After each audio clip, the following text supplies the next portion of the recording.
ZEE5 app download करो ते देखो पूरे एपिसोड बिल्कुल फ्री। ਇਹਨਾਂ ਨੇ ਹਾਰਟ ਅਟੈਕ ਦਾ ਝੂਠਾ ਨਾਟਕ ਕਰਕੇ ਤੇ ਦਿਵਾਂਸ਼ ਨੂੰ ਇਮੋਸ਼ਨਲੀ ਬਲੈਕਮੇਲ ਕਰਕੇ ਇਸ 2 ਟਕੇ ਦੀ ਪਿੰਡੂ ਦੇ ਨਾਲ ਵਿਆਹ ਕਰਾ ਦਿੱਤਾ। ਤੇ ਇੱਥੋਂ ਤੱਕ ਰਾਜਵੀਰ ਨੇ ਸਾਨੂੰ ਕੁਝ ਦੱਸਿਆ ਤੱਕ ਵੀ ਨਹੀਂ।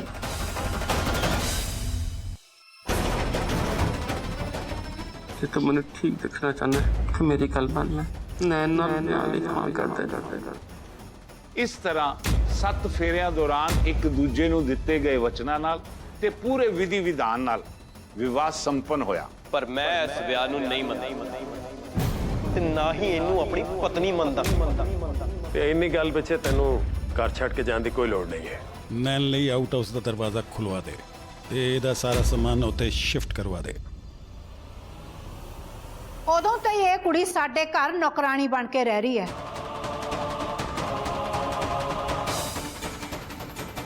ਮੈਂ ਇਹਨਾਂ ਦੇ ਵਿਆਹ ਨੂੰ ਨਾ ਕਦੇ ਮੰਨਿਆ ਹੈ ਤੇ ਨਾ ਹੀ ਕਦੇ ਮੰਨਾਂਗੀ। ਇਸੇ ਲਈ ਮੈਂ ਰਾਜਵੀਰ ਦੀ ਗਲਤੀ ਨੂੰ ਸੁਧਾਰਨ ਲਈ ਦਿਵਾਂਸ਼ ਤੇ ਜੈਸਮੀਨ ਦਾ ਵਿਆਹ ਕਰਵਾ ਰਹੀ ਹਾਂ।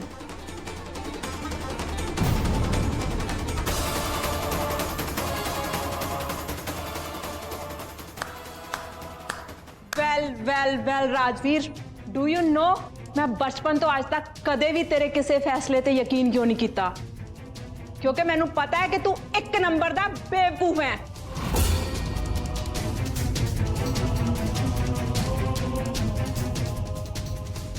तेरी डिसीजन मेकिंग पावर पुअर है ते देख ये गल आज प्रूव भी हो गई है। तू अपनी स्टूपिडिटी दे चक्कर च देवांश दी जिंदगी बर्बाद करती है।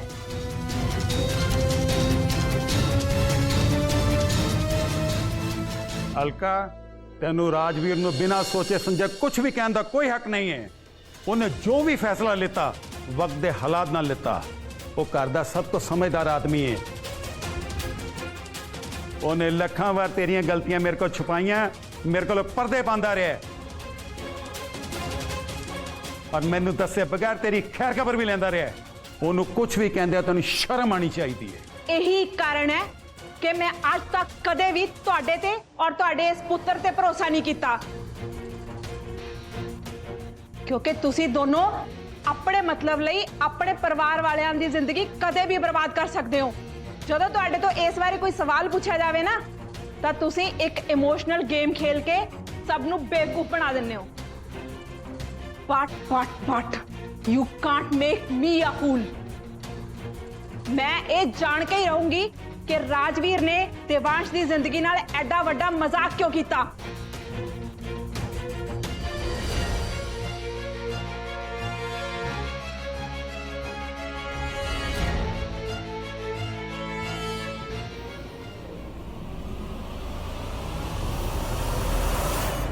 मेरी बोतल किथे गई?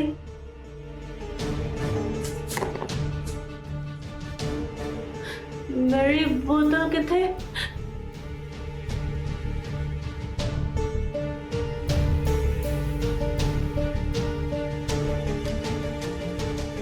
मेरी बोतल किथे गई?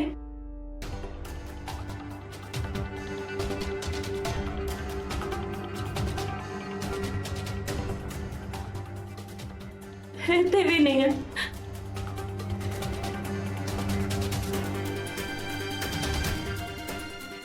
मेरी बोतल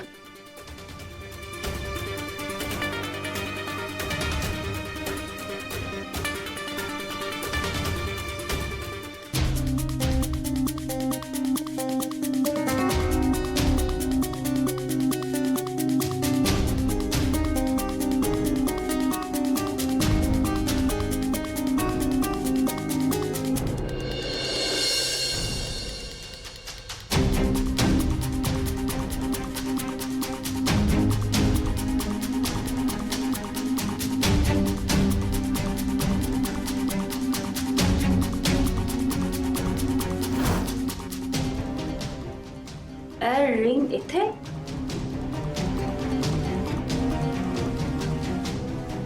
ते जैस्मिन दी एंगेजमेंट वाली रिंग सी ना, ते एंगेजमेंट तो हाले हो ही नहीं, ते फिर रिंग इत्थे की कर रही है।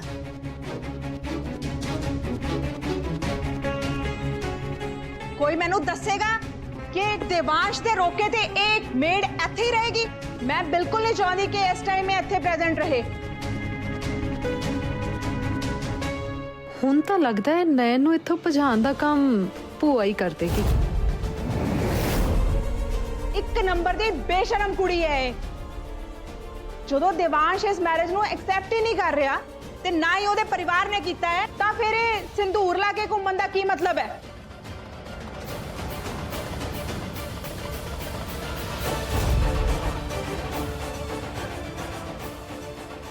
ਇਹਦਾ ਮਤਲਬ ਤੂੰ ਹਾਲੇ ਵੀ ਆਪਣੇ ਆਪ ਨੂੰ ਦੇਵਾਂਸ਼ ਦੀ ਵਾਈਫ ਸਮਝਦੀ ਹੈ?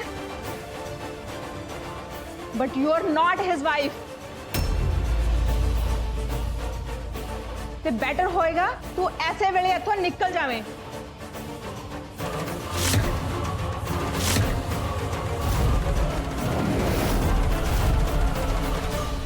हे नैना देवी, मेरी रक्षा करो। I said get out.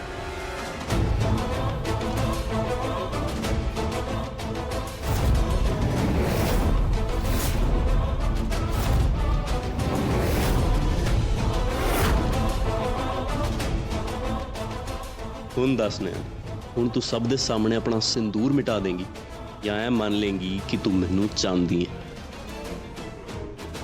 Alka, ਜਿਹੜਾ ਕੰਮ ਮੈਨੂੰ ਬਹੁਤ ਪਹਿਲਾਂ ਕਰ ਦੇਣਾ ਚਾਹੀਦਾ ਸੀ ਉਹ ਤੂੰ ਅੱਜ ਕਰ ਵਿਖਾਇਆ।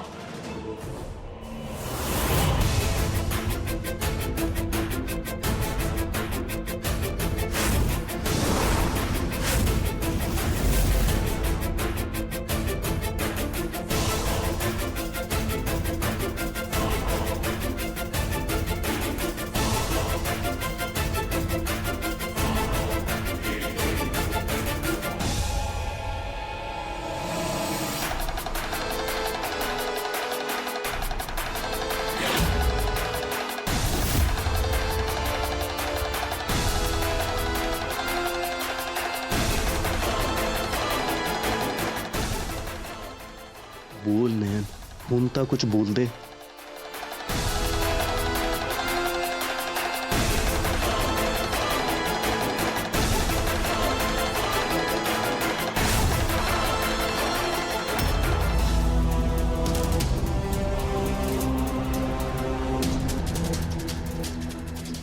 एक ही चल रहा? ਕੁਛ ਨਹੀਂ ਬਿਗ ਬ੍ਰੋ, ਤੁਸੀਂ ਬਸ ਇਸ ਤਮਾਸ਼ੇ ਨੂੰ ਇੰਜੋਏ ਕਰੋ।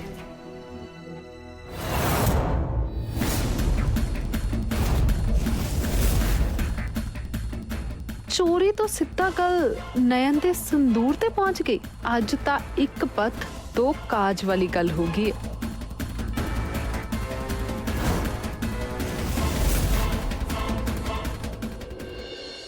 Z5 ਐਪ ਡਾਊਨਲੋਡ ਕਰੋ ਤੇ ਵੇਖੋ ਸਾਰੇ ਐਪੀਸੋਡ ਬਿਲਕੁਲ ਫ੍ਰੀ।